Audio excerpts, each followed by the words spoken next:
we're at Bridge 99 Brewery in Bend, one of the local breweries, with Trevor, and I'll just have him start by kind of introducing himself.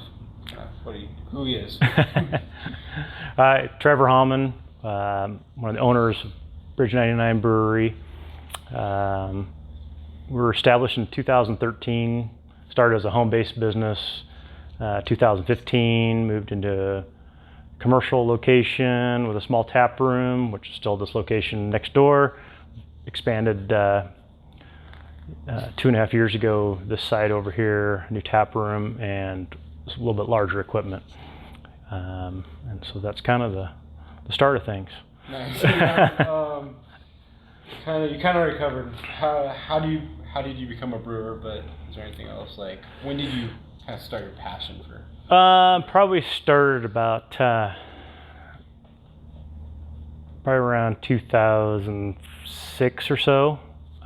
Started really getting into home brewing, and just kind of progressed into brewing a little bit to pretty much brewing every day, every weekend, a couple times a weekend. Rod and I would brew, and realized, well, we're making a lot of beer, and how are we gonna make money and pay for yeah, so is there a way to turn this into where it can pay for itself kind of thing, or at least not cost us money to do it?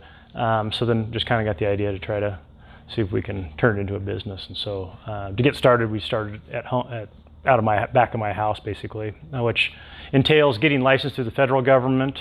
You have to have a space that's leased or purchased prior to even starting. Then you had to go through the city and get, because you have to deal with your wastewater and all the legal ramifications for all that. And then, hey, this is the space. This is what I want to do with the space. Fermenting room, cooling space, that kind of thing. And so we designed that all in there. Floor drains, built all that out. But I figured that way I wasn't having to lease a space. It was my own property. It's kind of a win-win at that point. Until you get going, because you don't know. I had no idea when we started if we're going to sell any beer or a lot of beer or no beer. Who knows? But it's a good start. Yeah. You got. Sometimes you got to take that jump. So since you are a brewery owner and brewer, like, what does a typical day look like for you? What does? For myself, it's a lot of running around ordering stuff. Call myself a gopher. Go get this. Go get that. Go order this. Go order that. I brew occasionally, more so Rod is brew. I'm having Rod brew more, my partner Rod Kramer. So I'm trying to get him more to where he's mainly brewing. I'll fill in brew if we need to. I usually come up with most of the recipes, or we'll collaborate together on trying to figure out something. But yeah, it's a lot of ordering stuff and making sure we have what we need, because if you don't have your ingredients to do your brew for the next day, you're not going to go anywhere. Yeah. So you guys talked about starting in a house, and now you're at this establishment. You have this place, and so how many batches of beer, or what's your quantity of beer produced by year, month, or? With our new system, we just kind of gotten really rolling the last couple of years here. We're doing anywhere from right around 800 barrels a year. Oh, nice. So what kind of different ingredients and components go into making beer at your place, and kind of so your what do you? Basics for beer is, of course, water, yeast, malted barley, and hops. You can add other adjuncts in there, so if you want fruits or different spices, you can add other things into there. But your basics, that's your base for your beers. And there's a lot. The more grain you put in, the more alcohol you create, because you're pulling sugars out. The more hops you put in, the more bitterness you can essentially add to your beer. A lot of that comes into play is how long those hops are in the boil. The longer your hops are in boil, more bitterness you're going to pull out of your beer. So if you want more fruitiness, you put those hops in later, or dry hop or that kind of thing, versus just putting them in the boil. The longer they're in the boil, more bitterness you're going to pull out. So that's why hops play the role that they play. Otherwise, beer is just going to be really very, very, very sweet, and the hops balance that out a little bit, so you're not just a lot of sugar. Yeah. So you talked about the ingredients. You probably source most of your ingredients from the local area. So like, how is your beer connected kind of to the local area and kind of the? So there's several of our kind of main beers that we use a lot of. Tumalo hops, Cascade hops from them. I buy from them every year, and then we do our dry hop. I usually use fresh hop beer. We usually use those hops from them, because the really cool thing is they're just up the street from us, only about a mile away. So it only takes them a few minutes to get here, and they usually pull them right off the vine right away and bring them to us. And so within an hour or two, they're in the boil, and we're going with it. So it makes it kind of fun to have them that fresh, where they're not just sitting in a truck driving for hours and hours and hours, or sitting in a cooler getting moldy. So it makes it kind of fun. Yeah. So as there's many brew pubs in Bend, as you play, there's a lot of competition, but like, how is your beer unique compared to others of the many in Bend? Bend has a great beer community, and everybody's making some really, really, really good beer. We just try to produce a really good quality, drinkable beer. Really, I try for a good balance of stuff. Like I say, you put a whole bunch of hops in, and to me, I equate it to like pepper or salt. You can over salt something or put too much pepper in something. So it's trying to find that balance, and every beer has its own properties you need to it that make that beer what it is. So yeah, just overall, just really good drinkable beer, and we have a lot to choose from, and a good variety of different stuff. So. Yeah. So as you talked about sourcing a mile down the road your hops, so is that a variety of hops, or do you brew different types of hops, or how does that affect your? So there's hundreds of varieties of hops out there. Everything from really dank, piney, citrusy, to fruity. There's all these different hops out there. So that's how you can affect that beer profile is, hey, I want this more of a fruity beer. Well, let's go for more of a fruity hop, put it more towards the end so you get the fruitiness of the hops out there. You want a real piney, stick on the kind of your tongue, you get those really piney type of hops that are gonna give you that real piney flavor and bitterness in there. Or you're real dank, you feel like that really dank, I call it kind of sweaty sock. You can go that route. Or you just kind of go with just a nice citrusy type one. It has a nice little pop in there in the background with some bitterness, but not overwhelming. So, as you've probably had many challenges over the years of building your business, what are some of the biggest problems you run into when brewing beer? First off was kegs. You don't realize how many kegs you need, because kegs go out, they don't necessarily come right back.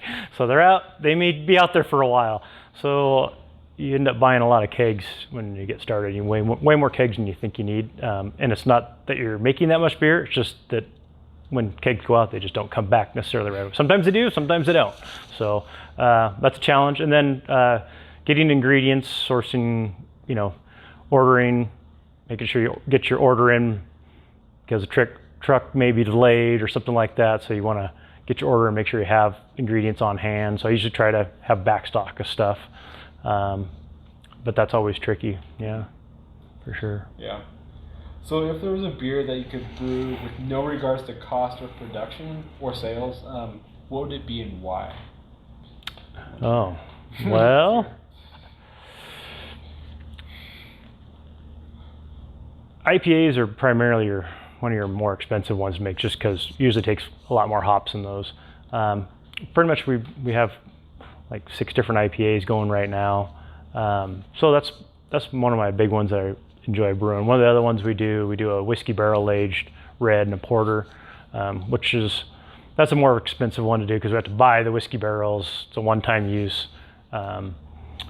but it's a big beer, and some people just want something that's a little more easy to drink, and they can have a few of them. Where usually one of those you're feeling it. Yeah. So, yeah.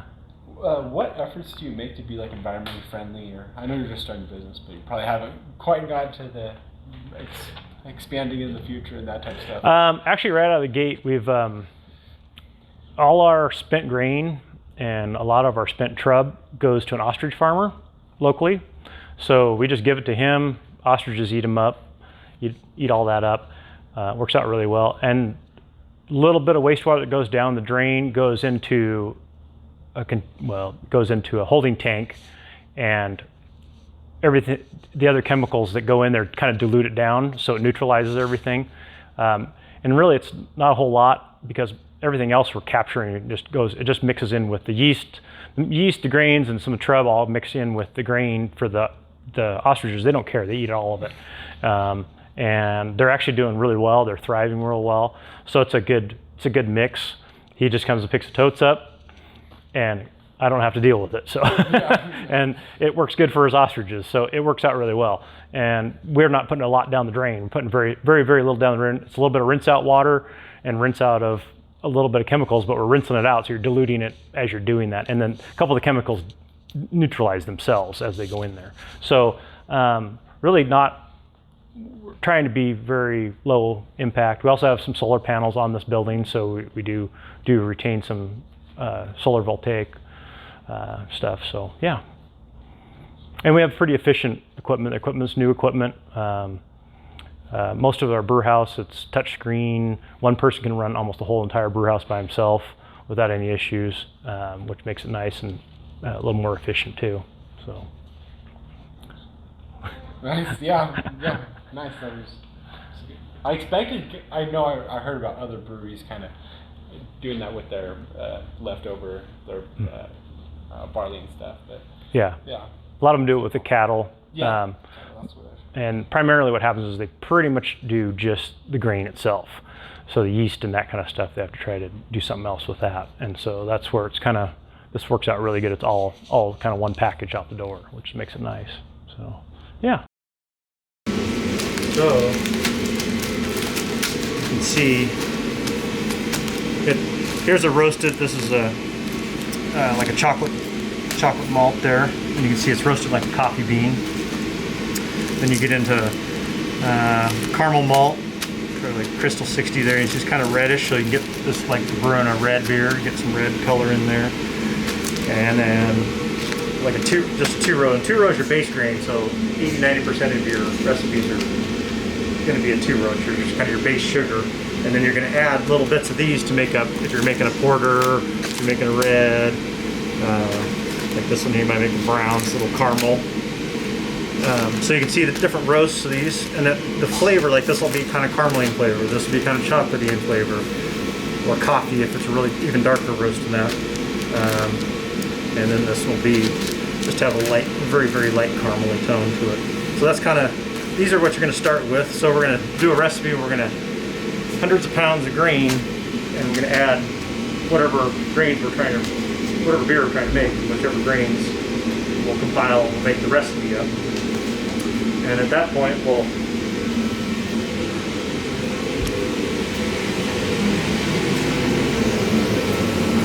grab our mill and everything is out back in the building with the grain in there. We'll mill it and we'll auger it at the top of the hopper here. And then we'll fill hot water into there, whatever our recipe calls for. We'll add our grain, we'll stir it up in there. That's going to steep in there for about 45 minutes. So the bottom of this is a false bottom. So it's all little grooves in here. So just like with the, it kind of acts like a tea bag. It's going to keep all the grain in here, but let the sugars come out. And then we'll pump over into the boil kettle after 45 minutes to an hour and pull the sugars out. We'll start boiling in here for a full hour, rolling boil. And then at that point, at the start, we may add some hops, or we may add them in, about half an hour in. Like I said, it's kind of back to that. Hops are going to add your bitterness in there, so it depends on how bitter we want to make it. So when we do that,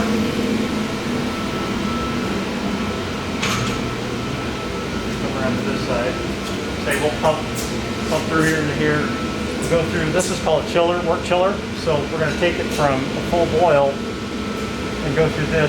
The cold water comes through one way, the wort comes through the other way, the wort will get pumped into the fermenter. The fermenter is a cone shape, and all your yeast will settle down to here. As we're pumping in here, we'll hit your yeast in here, get this thing filled up. We'll turn on the control and set this thing to about 68 degrees. There's glycol running back there, so these tanks are jacketed. And so we'll maintain that 68 degree temperature for about 7 to 10 days usually, and it'll ferment down. We'll keep track of how it's fermenting down until we hit our numbers. Our starting gravity is what we started with in here. The final gravity is what we're trying to hit in here. Those numbers subtracted come up with your alcohol content. And that 68 is that prime temperature. 68 is a good temperature. A little different for, there's different yeast out there which actually can affect flavor as well. So that's a typical ale yeast. Pilsners, they're gonna go about 56 degrees. And they're going to take longer. They take about 6 weeks to do like a longer Pilsner, 4 to 6 weeks. Once it's done fermenting in here, we'll pump it over to a bright tank, and there's a racking arm in here, which is a big arm like this, and we can turn that. It's pointed up right now. If I can turn this point down, I can get right on top of that yeast bed, suck up all the beer, pump it over here. This one will crash that down to 34 degrees, so get it cold, carbonate it, and then it's ready to, and all the yeast will, the last little bit of yeast will settle at the bottom and clarifies it, and it'll be ready to keg. So that's kind of the quick guts of it. Yeah. Yeah. And you guys bottle, you said? We do some canning.